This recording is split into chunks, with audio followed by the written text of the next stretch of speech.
BrookeNJake, and today we're going to be unboxing a pressure washer. The pressure washer was gifted to us by Brooke's dad, so thank you very much for that. We've never pressure washed before, or power washed. I don't know the difference if there is one, but we have a lot to do. We have the siding, the deck, the roof, maybe even the garage floor. So this is a big experience for us, nothing we've ever really done before, don't know anything about pressure washing.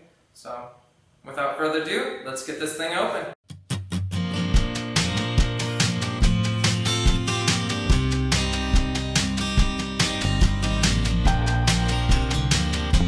Alright, so here's the deal. Brooke doesn't know I'm out here yet, but I'm trying to get some before shots, show you what we're up to, and give you a sneak peek at what's going on. This is before we power wash.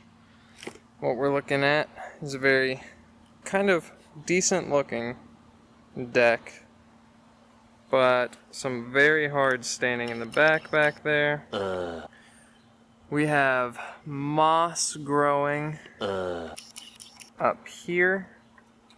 You can kind of see it.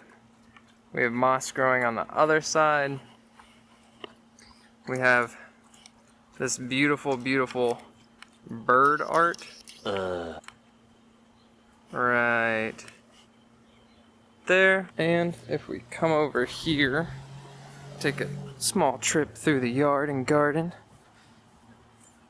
we have a super green house. It's supposed to be yellow. Yellow is not our favorite color by any means, but neither is moss green mixed in with yellow. Because let's face it, that's just diarrhea. So here we have it. We have a Craftsman pressure washer, gas powered, 2800 max PSI pressure washer. Pressure washer, pressure washer, pressure washer. How many times can I say pressure washer? We don't, like I said, we don't know much about this, but the 4 black boxes says that it's residential. It has a 163 cc engine with a 25-foot hose, which is something I was hoping that it came with because we don't have any hoses that are connecting for it. So comes with hose, good for it. It also looks like it has a 0 degree, 15 degree, 40 degree, and a soap jabon applicator is what that says. So quick connect. I think we just use the smallest because that's the highest pressure, but we'll see. Alright, looks like we have some big parts in here. This just looks like plastics for the side. Looks like over here on the 0 and the 15, it's just how wide it opens up. And then soap, I'm assuming we can add bubbles. Extra hook. Ooh.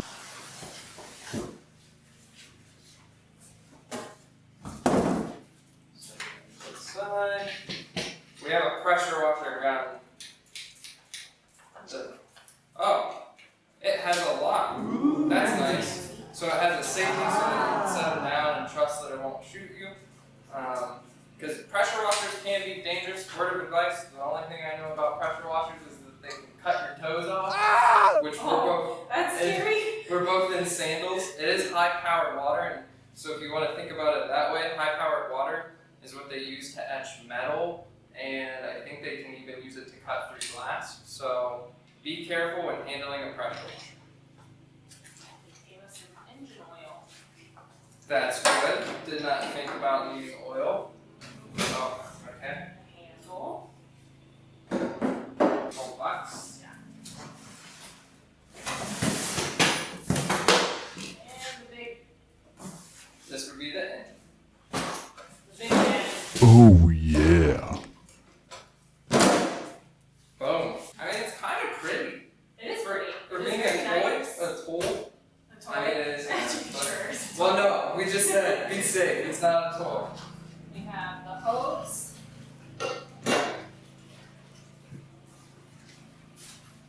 Looks like we have the long nozzle, which I believe will attach to the end of this.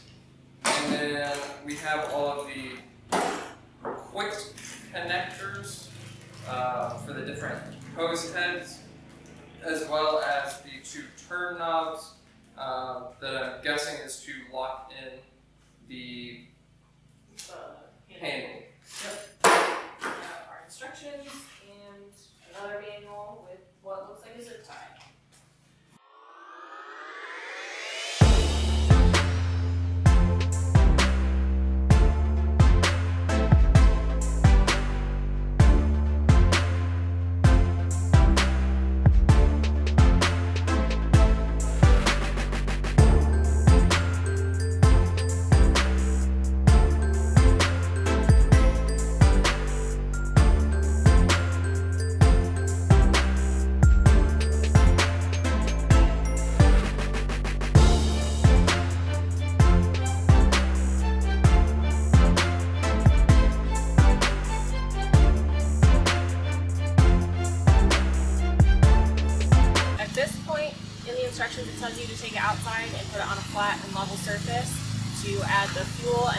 first we're going to get started with the small engine oil, and it just says fill it up to the dipstick level that says full, which there is nothing in there currently.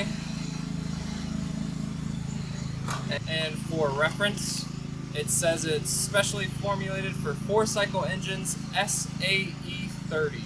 So if you ever have to replace it, you want to replace it with SAE 30.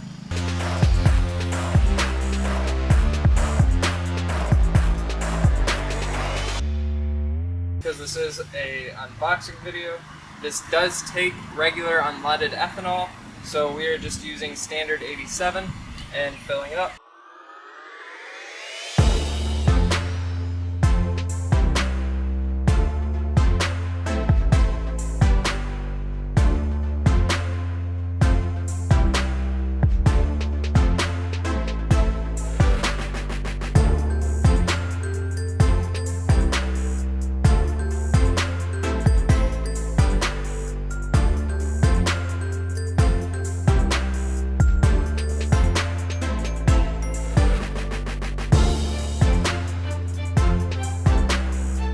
Connected the water line, turned it on, and we have power going to it. Now we're going to start the engine, let it run for just a couple seconds, clear any air in the line by hitting the power and the trigger at the same time, and hopefully we have water. No, we're going to connect a tip real quick. We are going to start with the 0-0, and because it is quick release, you just pull this mechanism back, slide the tip in with your hand out of the way, release it back, pull forward, and you're good to go. Once you feel tension, you just pull.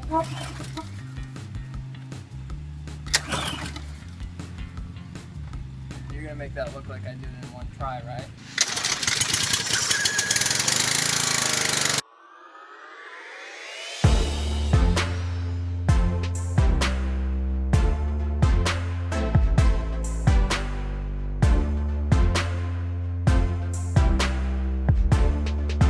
Now we're going to swap to the 15 to see what kind of difference that makes. We did notice that that one seems to look like it's very thin and cuts through and makes very distinct lines. I'm hoping this is going to be wider. And I'm also hoping that we're not going through the paint and that we are just pulling up all the dirt, but live and learn.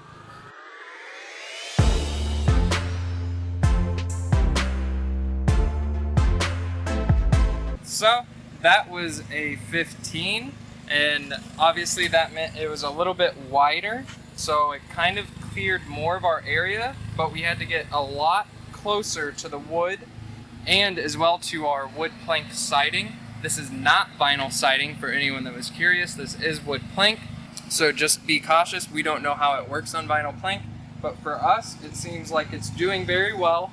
And for time efficiency right now, the 15 looks like the best bet because it's about one board wide, so we can just go one board at a time and clean each row and get done, versus having this very thin and narrow line, which isn't going to help us. So we're going to try the 40 and see what that looks like.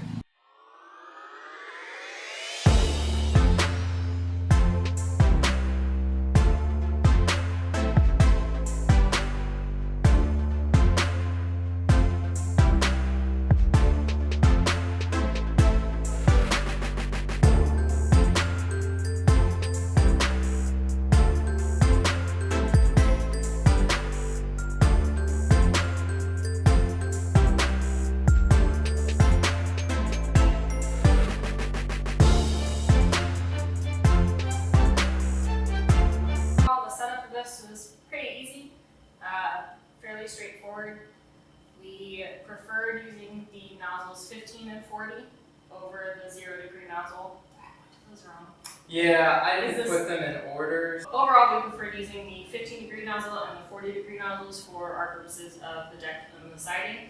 It was a wider angle, and we were able to get like one full board on our deck washed pretty easily, whereas the 0-degree nozzle would be for those really tiny nooks and crannies that you couldn't get to with the 15 and 40-degree. Those crooks. Simple to use. You pretty much just push this little red button up here, squeeze the handle, and let it go. Make sure that it's in shooting And you don't have to hold that red button the whole time. It's just a safety to get it started, and then once it's going, you can just hold the trigger. Something I noticed was that I did have an oopsie. So if you're very have to have the same thing in uniform, you want it uniform, this is going to be challenging for you, very challenging. Because I'd clean one board and then I'd clean the next and I'd realize, oh, I was slightly closer on the board next to it, so it looks cleaner. So I went back and forth over boards for quite a while, a very long time, I'd say, and it just drags on. If you have to have that uniformness, have a professional do it. If you're trying to save the money or can borrow one, go for it. And the only other oopsie we had was that it does strip wood. We'll make sure to put a picture of it. The paint on the wood, not the wood itself. Yes. So our decking, we didn't explain this earlier, our decking is composite, which means that it's not made of full wood. So that painted material or already stained material holds the product a lot better. Whereas when you have regularly stained wood, when you have stained wood that has sat for a while and sat in the sun, it will pull it right off if you get too close. So be careful if your deck is made of wood. Just make sure to keep that range at the same area the whole time, so that way you're not stripping any of your paint. Thanks for watching, and please subscribe. Stay tuned for pictures of the aftermath.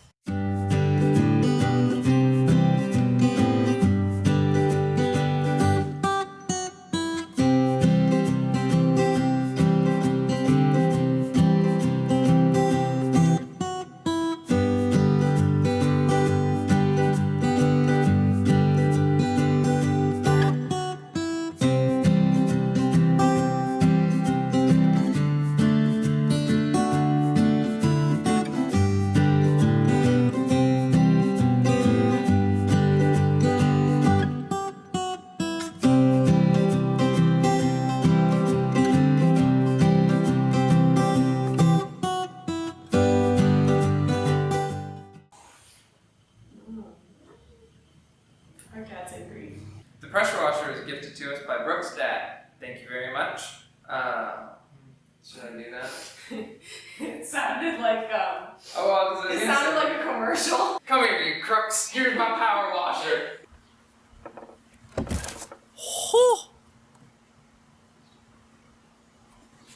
Missed a step on that one.